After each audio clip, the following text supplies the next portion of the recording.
మనుషుల ప్రాణాలు తీస్తున్నా సరే పౌరుషం లేకుండా రాజీ కోసం సంధి కోసం ఎదురు చూసే ప్రాణాలు రావి. అలాంటిది ఊరొచ్చి ఎవడ్రా వాడు?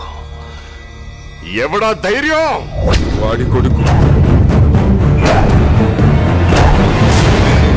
దేవాగాడి కొడుకు.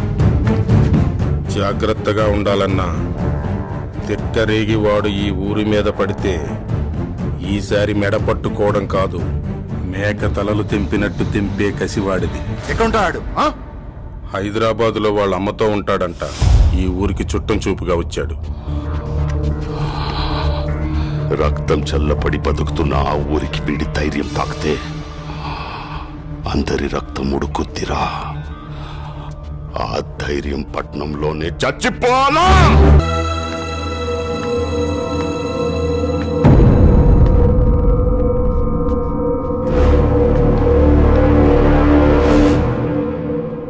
నోటి నుంచి మాట రాకపోయినా పగోళ్ళ ప్రాణాలు కోరుకుంటున్నావని కళ్ళు చెప్తున్నాయి నాయనా. నిన్నిలా చేసిన వాళ్ళని తెగ నరికి ఆ రక్తంతో నీ కాళ్ళు తడుపుతా.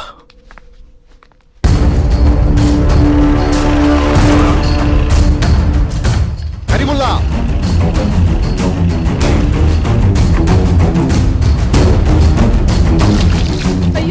తినయ్యా. 30 మందితో వెళ్ళి ముగ్గురు తిరిగొచ్చారా? మనిషిన వాడు? చిరు తప్పులంట. ఆ పులి తల నేను తీసుకొస్తాను. ఆ నా కొడుకులకి జీవిత కాలం పై ఉండేలా ఆ తలని పొలిమేరలో ఎలాడదీస్తాను. వీళ్ళకి మారు, మనం జంప్ అయిపోవడం బెటర్. మీ అన్నయ్య వదినల ఆత్మహత్యల వెనక పెద్ద కుట్ర. చనిపోయిన హ్యూమన్ రైట్స్ ఆఫీసర్ మీ వదిన క్లాస్మేట్. జనానికి హాని చేసే ఈ దామోదర్ పవర్ ప్లాంట్ ని డిస్ట్రిక్ట్ కలెక్టర్ గా మీరు ఎలాగైనా ఆపాలి సార్. మీరు నా వైఫ్ ఫ్రెండ్ అని కాదు, ఒక మంచి కాజ్ కోసం ఫైట్ చేస్తున్నారు కాబట్టి నా 100% సపోర్ట్ మీకు ఉంటుంది. ఈ ప్రాజెక్ట్ ఎట్టి పరిస్థితుల్లోనూ పూర్తవదు, ట్రస్ట్ మీ. తన ప్రాజెక్ట్ ని ఆపడానికి ప్రయత్నిస్తున్నాడన్న కోపంతో దాము హ్యూమన్ రైట్స్ ఆఫీసర్ని చంపేశాడు. దాంతో అన్నయ్య ఎస్పీ మల్లికార్జునరావుని మినిస్టర్ నాగరాజుని కలిసి కేసు వివరాలన్నీ చెప్పాడు. దానికి వాళ్ళు కూడా సహకరిస్తామని మాటిచ్చారు. 1500 మంది జనాభా ఉన్న ఊరు సార్ మాది. పిల్లలు చదువుకోవడానికి 3 కిలోమీటర్లు నడిచి వెళ్లాల్సి వస్తుంది. దయచేసి మా ఊళ్ళో స్కూల్ పెట్టిస్తే మా పిల్లలు మీ పేరు చెప్పుకుంటారు. విద్య అనేది ప్రాథమిక హక్కు. ఆ డీటెయిల్స్ నాకు ఇవ్వండి. ఇమ్మీడియట్ గా మీ ఊళ్ళో స్కూల్ వచ్చేలా నేను చూస్తాను. Thank you mister collector, we are from ACB. ఇతను లీగల్ గా బ్రిక్స్ ఫ్యాక్టరీ పెట్టుకుంటుంటే లంచం కోసం మీరు హరాజ్ చేస్తున్నారని మీ మీద కంప్లైంట్ ఇచ్చాడు. లేదు సార్, అతనే స్కూల్ పని మీద వచ్చాడు. అబద్ధం సార్. కావాలంటే ఈ ఫైల్ ఓపెన్ చేసి చూడండి. 5 లక్షలు క్యాష్ ఉంటుంది. What is this? He's lying sir. ఇదంతా ఏదో ట్రాప్ లా ఉంది. అవును సార్. మీరు ఏదైనా చెప్పాలంటే ఇంట్రాగేషన్ లో చెప్పండి. You are under arrest. ఇప్పుడు నాకు క్లియర్ గా అర్థమైంది సార్. కావాలని దాము నన్ను కేసులో ఇరికించాడు. మిమ్మల్ని ఇరికించాల్సిన అవసరం ఆయనకేంటి? దాము ఇల్లీగల్ గా కన్స్ట్రక్ట్ చేసిన పవర్ ప్రాజెక్ట్ ఆపడం కోసం ఎన్విరాన్మెంటల్ మినిస్టర్ నాగరాజ్ గారికి నేను రిపోర్ట్ ఇచ్చాను. అబద్ధం. ఈ కలెక్టర్ చెప్పేదంతా పచ్చి అబద్ధం. ఇతను నన్ను ఎప్పుడు కలవలేదు, ఏ రిపోర్టు ఇవ్వలేదు. తను చేసిన తప్పుని కప్పిపుచ్చుకోవడం కోసం పెద్దవాళ్ల పేర్లు బయటికి లాగుతున్నాడు. ఇలాంటి వాళ్ళని అస్సలు క్షమించకూడదు. సార్, ఈ ప్రాజెక్ట్ అగేన్స్ట్ గా ఫైట్ చేసిన హ్యూమన్ రైట్స్ ఆఫీసర్ మర్డర్ విషయం కూడా ఎస్పీ మల్లికార్జున్ గారు కంప్లైంట్ చేశాను సార్. Yes sir. ఆ కేసు మీద మేము డీప్ గా ఇన్వెస్టిగేషన్ కూడా చేశాం. కొన్ని నిజాలు బయటపడ్డాయి. ఆ హ్యూమన్ రైట్స్ ఆఫీసర్ కి కలెక్టర్ గారి భార్యకి అక్రమ సంబంధం. అది తట్టుకోలేక కలెక్టర్ గారే హ్యూమన్ రైట్స్ ఆఫీసర్ ని హత్య చేయించాడు అనడానికి మా దగ్గర బలమైన ఆధారాలున్నాయి. కలెక్టర్ గారు పవర్ ప్రాజెక్ట్ కోసం నన్ను 10 కోట్లు లంచం అడిగారు. నేను కాదనేసరికి రకరకాలుగా నన్ను బ్లాక్మెయిల్ చేశారు. 10 మందికి ఉపయోగపడడం కోసం పెడుతున్న ప్రాజెక్ట్ ని ఆపాలని చూస్తున్న ఇలాంటి బ్యూరోక్రాట్స్ ని కఠినంగా శిక్షించాలి. ఆ దుర్మార్గులు అంతటితో ఆగలేదు. పిల్లాన్ని తీసుకురావడానికి మీ వదిన ఒక రోజు స్కూల్కి వెళ్ళింది. మీ ఆయన లోపలికి పోయాడు, నీ బాయ్ ఫ్రెండ్ పైకి పోయాడు. మరి ఇప్పుడు ఎలా? నువ్వు ఉన్నావు కదనా? ఆవిడ కోద్దు ఒప్పేసుకున్నానా? ఆ తర్వాత మీ అన్నయ్య బెయిల్ మీద ఇంటికొచ్చాడు. వాళ్ళు ఛానల్స్ లో మీ అన్న వదినల మీద దుష్ప్రచారం మొదలుపెట్టారు. అవినీతి ఆరోపణలు ఎదుర్కొంటున్న కలెక్టర్ భరత్ కేసులో వెలుగు చూసిన కొత్త కోణం. తన భార్యతో అక్రమ సంబంధం పెట్టుకున్నాడన్న కోపంతోనే మానవ హక్కుల సంఘం కార్యదర్శి ప్రకాష్ ని కలెక్టర్ భరత్ హత్య చేయించారన్న అనుమానాలు వ్యక్తమవుతున్నాయి. పోలీసులు ఈ కేసును దర్యాప్తు చేస్తున్నారు. ఏంటనే ఇదంతా? చెల్లమ్మా, నువ్వేం బాధపడకు. బావేంటో మనకు తెలుసు. ఏదో రోజు నిజమేంటో అందరికీ తెలుస్తుంది. మీతో కొంచెం మాట్లాడాలి నాన్న. నా బిడ్డ తప్పు చేయడం నాకు తెలుసురా. నేను తప్పు చేశాను నాన్న. చిన్నప్పుడు ఆ కుర్రాడు చనిపోవడానికి కారణం శంకర్ కాదు నాన్న, నేను. కానీ తమ్ముడు ఆ తప్పును తన మీద వేసుకున్నాడు. నిజం నాన్నకు చెప్పని ప్రామిస్ చేయనయ్య. నీ మాటకు కట్టుబడి మనకు దూరం అయ్యాడు. వాడి చాలా గొప్ప మనసు నాన్న. ఆ విషయం అప్పుడే ఎందుకు చెప్పాడు? ఆ క్షణంలో నేను అర్థం చేసుకోలేకపోయాను. మావయ్య గారు, మా చెల్లి బావగారిని ఓ 4 రోజులు మా ఇంటికి తీసుకెళ్తాను. వాళ్ళకి కాస్త చేంజ్ లా ఉంటుంది. అలాగే రే. ఏమైందిరా? చూడండి.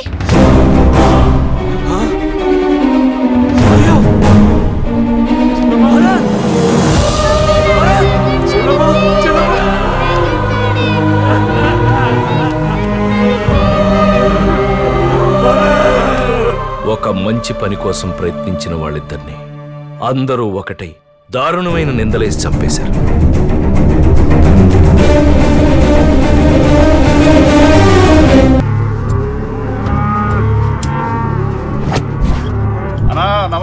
రా తమ్ముడు రా. అప్పుడే పెళ్లి కళొచ్చింది నీకు. రోజుకి 10 లీటర్లు పాలిస్తుంది మా ఇంటి గోమాత. అసలు మాత పోయిన తర్వాత ఇది ఎందుకని అమ్మేస్తున్నాను రా. ఒకసారి నేను అన్ని చూసుకుంటాను రా. అయ్యి బాబా ఎద్దిది ఏంటి ఎద్దా? అయితే గోపితరా ఎంతో కొంత ఇచ్చి తీసుకోరా. సర్లే ఎంతో కొంత ఇచ్చి వద్దాంలే. ఎన్నాళ్ళకి నీ దగ్గర నోట్లు చూశాను. మిగతా అప్పు నెలలో ఇచ్చే, లేకపోతే మిల్లుకొచ్చి పెంట చేస్తాను. పక్కూర్లో పెద్ద ఆట ఆడుతున్నారా? ఒక్క ఆట కొడితే మొత్తం తీసేస్తా. ఇలాంటి కౌర్లు చాలా ఎన్నో. ఆట కొడుతుంటే ఆట ఈయన కొట్టేవాళ్ళు లేక ఇదిలో తయారాడు. నా డబ్బులు తీసుకొని నోటు వచ్చి మాట్లాడతావేట్రా? ఆడు గబ్బర్ సింగ్ తమ్ముడే కదా? అవునా?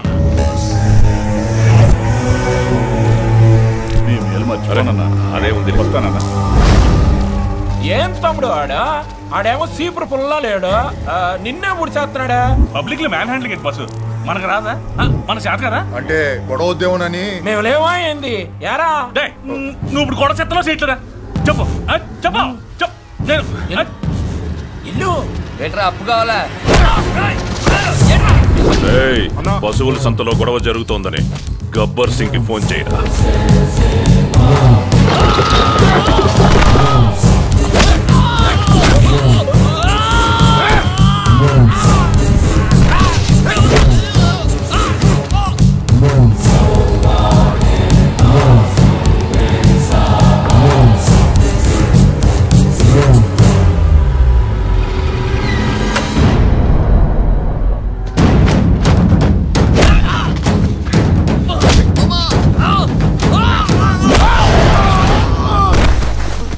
చూడండి సార్, చూడండి ఎంత మీ తమ్ముడైతే మాత్రం అప్పించిన పాపానికి ఎలా కొడుతున్నాడు చూడండి సార్. ఏంట్రా చడి చెప్తున్నావా? ఇప్పుడు నేను మొదలు పెడతాను. నువ్వు ఆపోయినంత వరకు నేను కొడుతూనే ఉంటాను.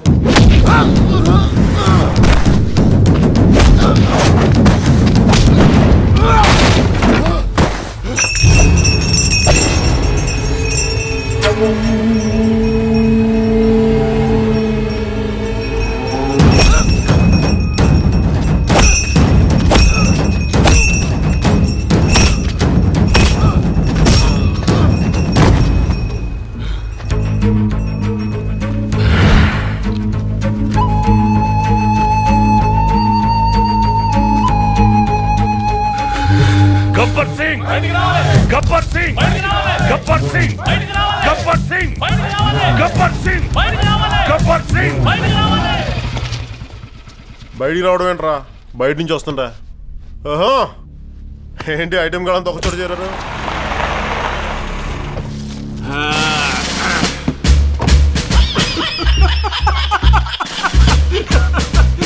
రాఘవా, పోలీస్ స్టేషన్ పేరు కూడా గబ్బర్ సింగ్ స్టేషన్ అని పెట్టుకున్నాడు రా. నమస్కారం సార్. నమస్తే యువతలేడు. ఎట్టున్నా చూడండి సార్ ఎలా కొట్టాడు. ఎన్నా డ్యూటీ పేరు చెప్పి పగ తీర్చుకుంటున్నాడు. చూడండి సార్, చూడండి. చూస్తున్నా రాఘవా, విన్నావుగా? మనోడే మార్లా. ఏ ఊరు ట్రాన్స్ఫర్ చేసినా ఒకటే కొట్టుడు. వాడు నా తమ్ముడు సార్. ఈ సిద్ధప్ప నాయుడు అనవసరంగా మా ఫ్యామిలీ మ్యాటర్స్ తలదూరుస్తున్నాడు. రాఘవా, ఇందాక గబ్బర్ సింగ్ కొట్టింది వాళ్ళ తమ్ముడేనట్టయ్యా బాబు. మీరు న్యాయం చేయడానికి వచ్చారా, ఫోన్లు చేయడానికి వచ్చారా?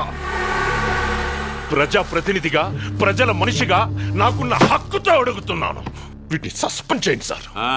నాకు నష్టపరిహారం కింద డబ్బులు ఇప్పించండి. లేదా తమ్ముడితో అన్నను కొట్టించండి, సరిపోద్ది. అన్ని శిక్షలు అయితే కష్టం గాని పెద్దవారు మీరు చెప్పండి.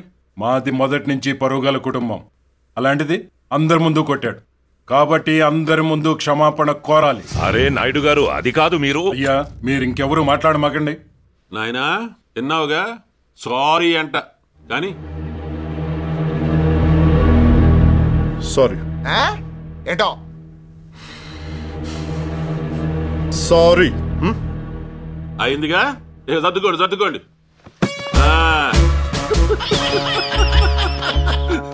రాఘవా, మన గబ్బర్ సింగ్ జీవితంలో మొట్టమొదటిసారి సారీ చెప్పాడయ్యా. ఉంటానయ్యా గబ్బర్ సింగ్, నువ్వు బానీరా.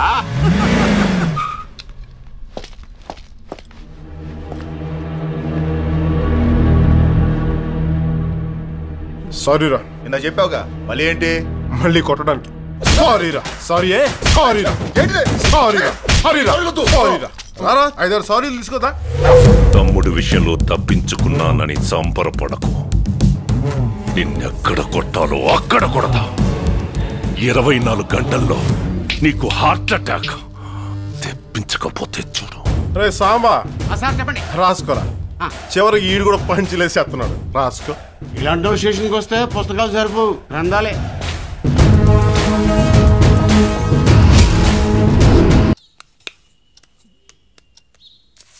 పాప పేరుతో బెదిరిస్తే ఊరదులు వెళ్ళిపోతామా? సిబిఐ విచారణ జరుగుతుందిగా, మనం ఎందుకు భయపడాలి? లేదు మావయ్య గారు, వాళ్ళు చంపింది మామూలు వ్యక్తిని కాదమ్మా, ఒక పెద్ద ఆర్టీఓని. నా కొడుకు చావుకి కారకుల్ని నేను వదిలిపెడతానా? వాళ్ళు అంతు చూస్తాను.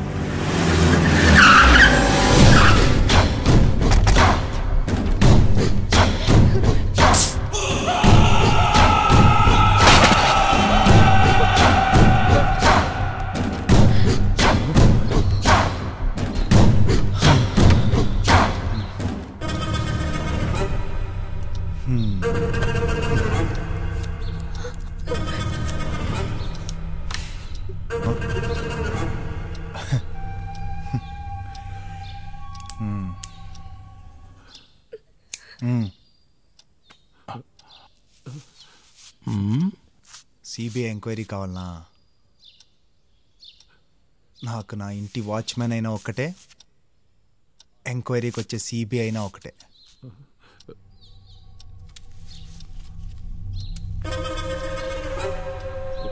ఊరిడిసి ఎప్పుడు పోతా ఉన్నారు? మిమ్మల్ని ఆ దేవుడే శిక్షిస్తాడ్రా. దేవుడికి అంత సీన్ లేదు, ఎందుకంటే దేవుడు ముసలాడైపోయినాడు. ఊరిడిసి పోతారా పోరా? చెప్పు, పోతారా పోరా? చెప్పు.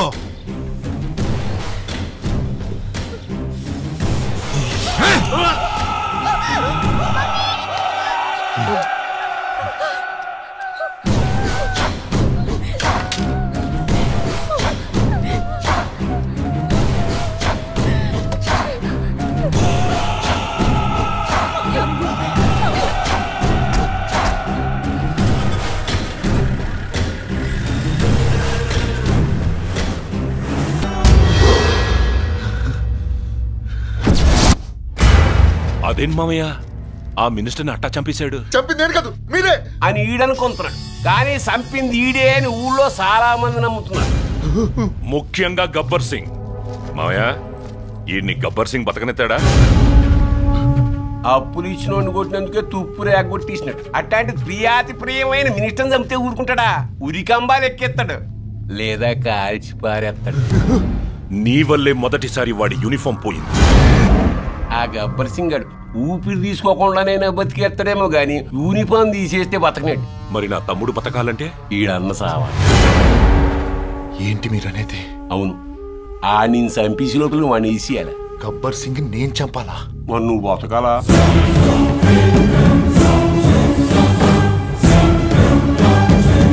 తీసుకో.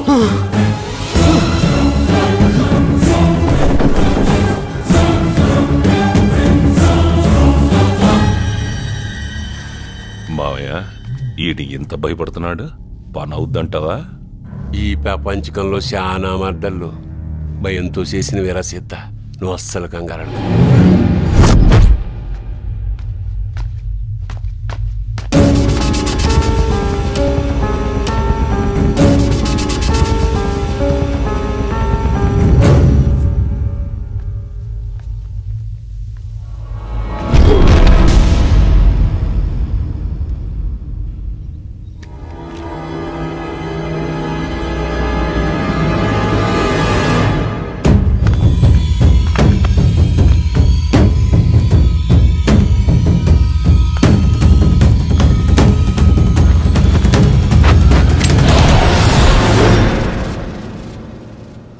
ఆగిపోయావురా కాల్చు. నువ్వు ఇలా తయారవటం కారణం నేనే. మినిస్టర్నే చంపిన నీకు నేను లెక్క. కానీ నేను నిన్ను చంపడం ఏంటి నాన్న? అంటే ఈయన్ని చంపడానికి వచ్చావా? నీ వల్ల గుండెపోటుతో ఎప్పుడో పోవాల్సిన నీ కన్న తండ్రిని గుండెల్లో పెట్టుకుని చూసుకుంటున్నాడు రా నీ అన్న. పెద్దోడా, వీడు నిన్ను ప్రశాంతంగా బతకనివ్వడు. వీడు ఇంకో తప్పు చేయకముందే చంపేరా వీడిని. ఇంకేం ఆలోచించద్దు, నేను చెప్తున్నా. చంపేయండి.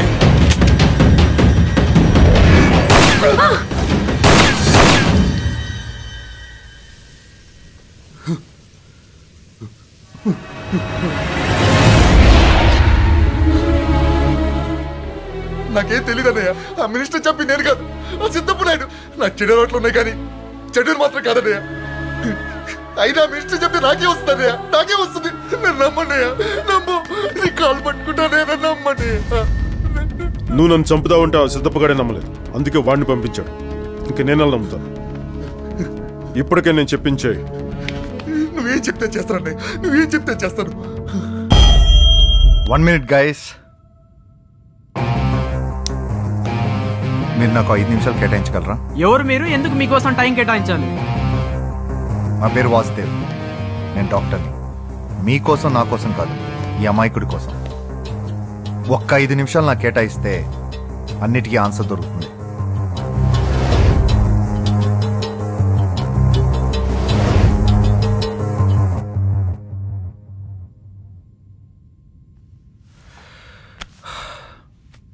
ఏంటి మీ ప్రాబ్లం? ఈ ఇంట్లో దయ్యం ఉంది, అదే మా ప్రాబ్లం. ఎలా చెప్పగలరు? చాలా రోజుల క్రితం వర్ధిని అనే అమ్మాయిని చేతబడి చేసి చంపేశారు. అప్పటి నుంచి ఆ అమ్మాయి ఈ ఇంట్లో దయ్యమై తిరుగుతుంది. చేతబడి చంపేశారు.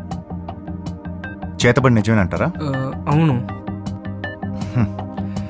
చేతబడి నిజమే అయితే అమెరికా వాళ్ళు లేడని చంపడానికి $1 million ఖర్చు పెట్టడం ఎందుకు? వాల్యుబుల్ టైం వేస్ట్ చేయడం ఎందుకు? మంచి మాంత్రికుని పెట్టి చేతబడి చేసి చంపేయచ్చు కదా. అయినా అంజనం దివ్య దృష్టిలో ఆయన శక్తులు ఉన్నప్పుడు ఈ న్యాయ వ్యవస్థ, పోలీస్ వ్యవస్థ అవసరమే ఉంది.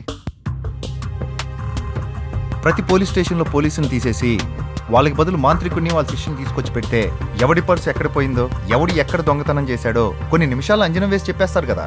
అంతెందుకు, కోర్టులో జడ్జీల్ని, లాయర్ని తీసేసి దివ్య దృష్టి ఉన్న ఉద్దండుల్ని రీప్లేస్ చేస్తే నిజమైన నేరస్తులు ఎవరో వాళ్ళు చూసి చెప్పేస్తారు కదా.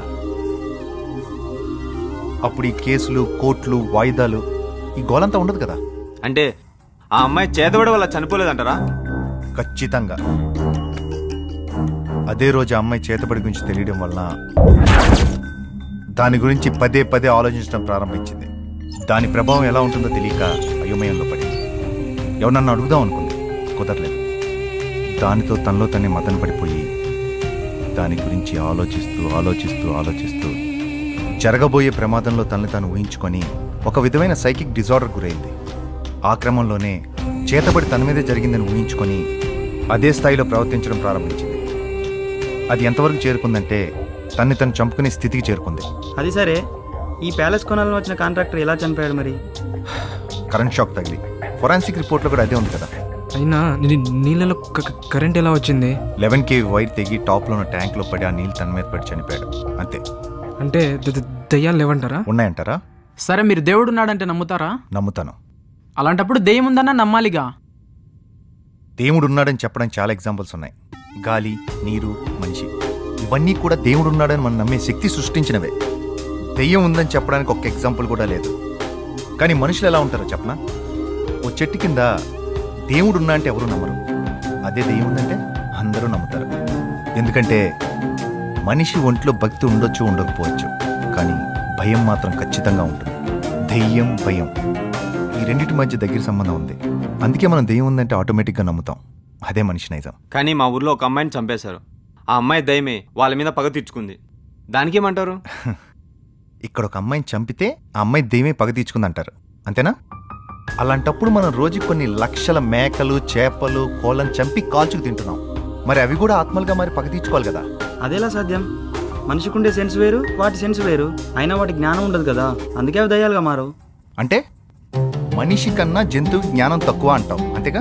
అవును. నేను ప్రశ్న అడుగుతాను, సమాధానం చెప్పండి.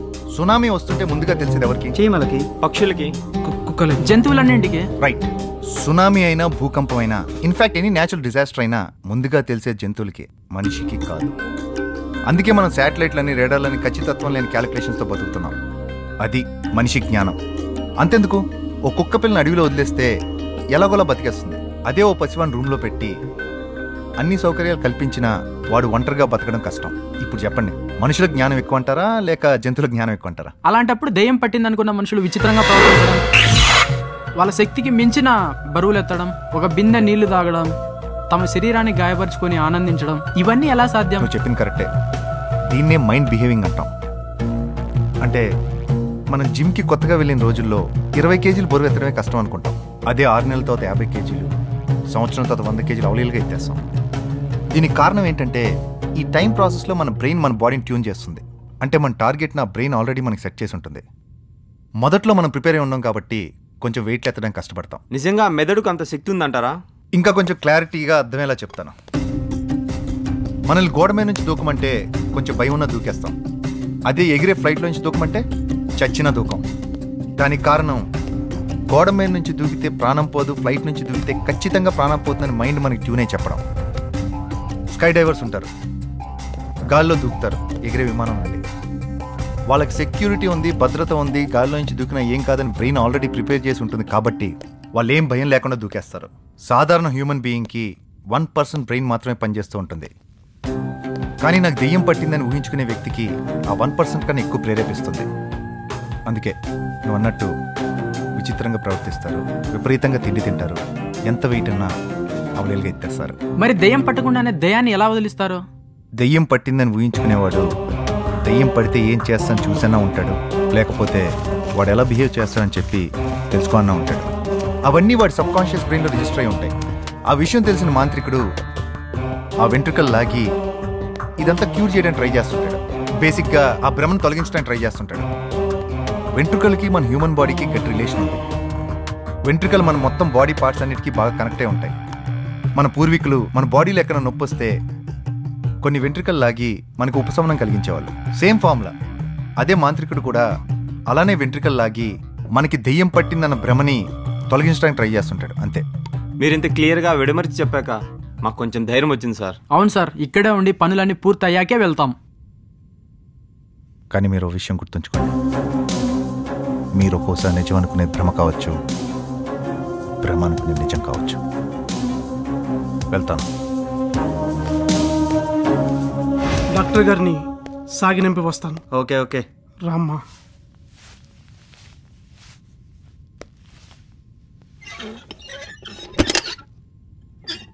డాక్టర్ గారు తాళం ఎందుకు వేస్తున్నారు? వాళ్ళు వెళ్ళనన్నారు కదా. వాళ్ళు వెళ్ళాలన్నా వెళ్ళారు, వాళ్ళు ఆల్రెడీ చనిపోయారు. ఇప్పటిదాకా మనం మాట్లాడింది వాళ్ళ ఆత్మలతో. ఆత్మలా? అంటే ఈ విషయం మీకు ముందే తెలుసా డాక్టర్? తెలుసు. అంటే ఇప్పటి వరకు మీరు చెప్పిందంతా నిజమే. మరి వీళ్ళ ఆత్మలు అవ్వడం? ఇది కూడా నిజమే. రాజుగారు, మీకు చిన్న విషయం చెప్తాను వినండి. ప్రపంచంలో కనిపెట్టింది అని సైన్స్ అన్నారు, కనిపెట్టలేకపోయింది అని మూఢనమ్మకం అన్నారు. ఈ రెండు ఒకే నాణానికి బొమ్మ బొరుసు లాంటివి.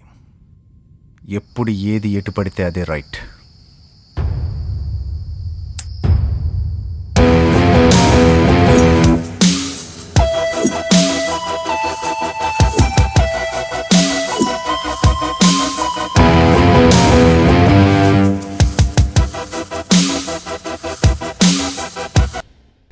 డాలీ మా ఇంటికి కూడా రాలేదు. ఎక్కడికి వెళ్ళుంటుంది?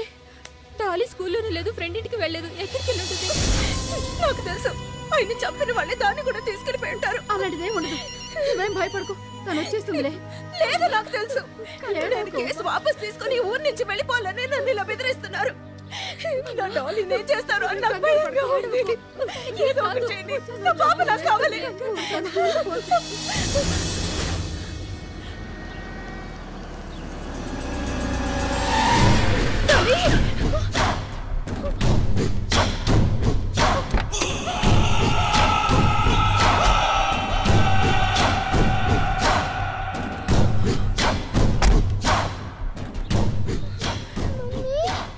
చిన్నపిల్లని ఒంటరిగా రోడ్డు మీద వదిలేయచ్చా?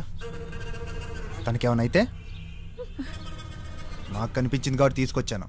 అదే ఇంకెవడైనా ఎదవ చేతిలో పడి ఉంటే పాపకేమైతే? అమ్మ దగ్గర పోతావా? పో.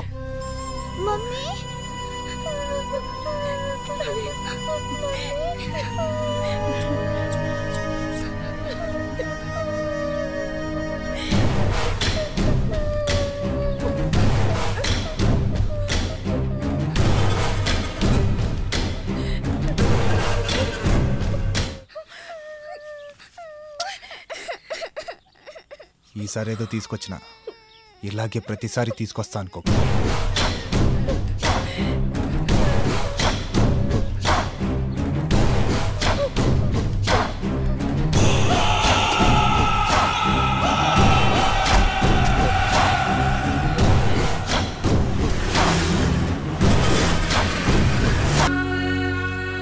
త్వరగా మూటలు కట్టరు, పొద్దుకూకుతుంది.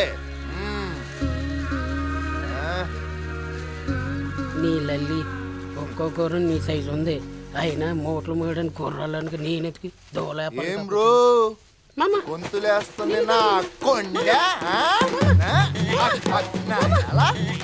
గుర్రాల గురించి నాకు చెప్తారా నువ్వు? మూటలు ఉన్నారా? గుర్రాలు ఉన్నారా? మూటలు ఉన్నాయి చెప్పు. చంపేస్తారా రే నా ఇవాళ? శత్రు మామా, శత్రు మామరా, శత్రు మామా, ఆశా శత్రు మామా, ఆశా మామా.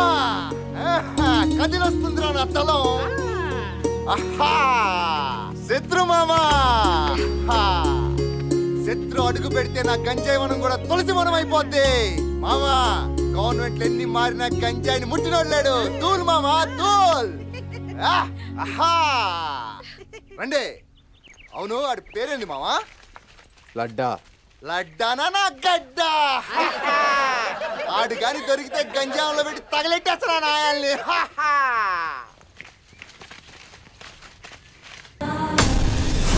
ఆ పిల్లేదో తెలియక. నీ చెల్లెలా? కాదు. మళ్ళా నీకెందుకు మంట? నా అన్న కొడుకు చేసిన తప్పు వల్లే. ఆ పిల్లే నన్ను లవ్ చేస్తా అంది. లేదు, ఆ అమ్మాయి ఏదో ఊరికే సరదాకలా చెప్పింది. నేను సరదాగా రమ్మని చెప్పిన.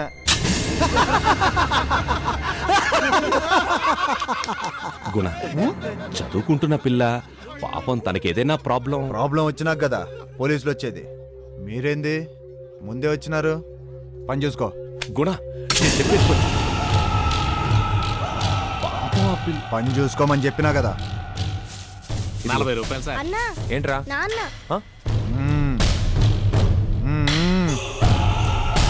ప్లీజ్ నా మాట పని చూసుకోమని చెప్పినా కదా. చిన్న ఏమైంది? ఏం లేదురా, స్లిప్ అయింది. వదిలే చిన్న బండి. రేపటితో నీ బెయిల్ అయిపోతుంది. గొడవలొద్దు, నువ్వు ఊరికి పోవాలా? చిన్న నువ్వు గవర్నమెంట్ సర్వెంట్ ఇచ్చినానా? నేను గవర్నమెంట్ సర్వెంట్నే, కానీ గవర్నమెంట్ వాళ్ళకి సర్వెంట్.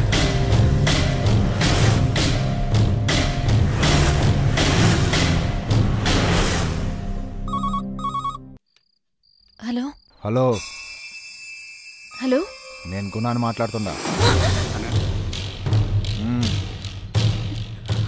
ఎవరు? ఫ్రెండ్ అమ్మా. ఎవరు? మీ అమ్మా? పోలీసులకి చెప్తే వదిలేస్తానా? తెల్లారి 9 గంటలకి నువ్వే నా కాడికి రావాలా, లేకుంటే నేనే నీ కాడికి వస్తా. ఏంటి ఈ కుర్రాడు ఎవరైనాగా మీ డౌట్? ఈ రోజు నుంచి ఇతన్ని నేను ఉంచుకుంటున్నాను, మీకేమైనా అభ్యంతరమా? ఆడిని పొగుడుతుంటే ఇల్లాక చచ్చా, మధ్యలో ఆపుతుంటే అని పెద్ద బేస్ వయసులో నీ కట్టింగ్ ఒకటి. ఇప్పుడు ఏం చేస్తా?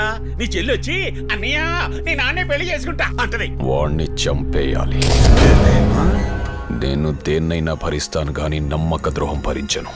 చెల్లొచ్చి వాడి ప్రేమ విషయం చెప్పేలోపు వాడి ప్రాణాలు పోవాలి. అది లెక్క.